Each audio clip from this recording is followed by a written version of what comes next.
This is an intermediate listening exercise from Best English Language Training. A brief history of the Beatles. Listen and answer the questions. Our story starts with John Lennon. He formed the skiffle group, the Quarrymen, in March 1957. On the 6th of July that year, he met Paul McCartney while playing at the Walton Parish Fete, and the two boys were soon playing music together.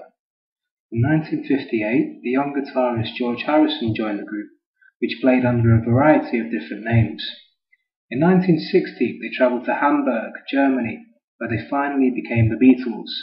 Stuart Sutcliffe was part of the group in 1960 to 61 and influenced their appearance and sense of style.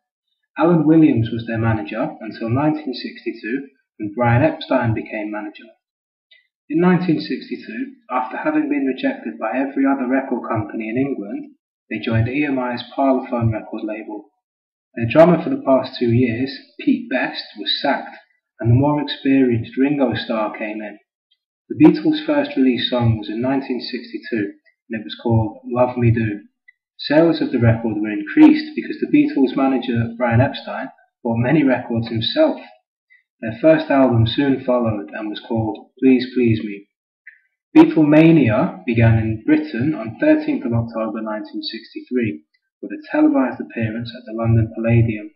Although the band was experiencing great popularity on the record charts in England by 1963, Parlophone's American counterpart, Capitol Records, which was owned by EMI, didn't release the singles Love Me Do, Please Please Me, and others in the United States, because they didn't believe a British band would be successful in America. Beatlemania eventually happened in the United States, with 3 national television appearances by the Beatles on The Ed Sullivan Show on the 9th, 16th and 23rd of February in 1964. The pop band then became famous throughout the world, creating some of the best music the world has ever heard. Not everyone liked the Beatles, however, and John Lennon caused great controversy when he said that the Beatles were more popular than Jesus. The Beatles performed their last concert in Candlestick Park in San Francisco on the 29th of August 1966.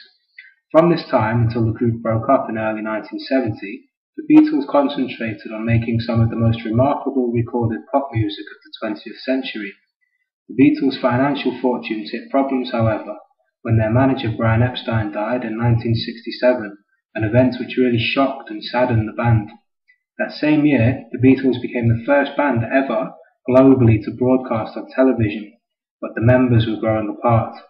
Their final live performance was on the roof of the Apple Studios in London in January 1969, the same year that they recorded their final album, Abbey Road.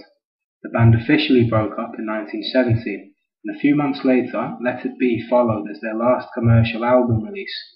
Any hopes of a reunion were crushed when John Lennon was assassinated in 1980.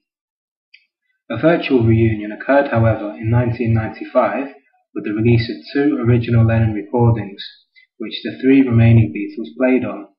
These songs were called Free as a Bird and Real Love.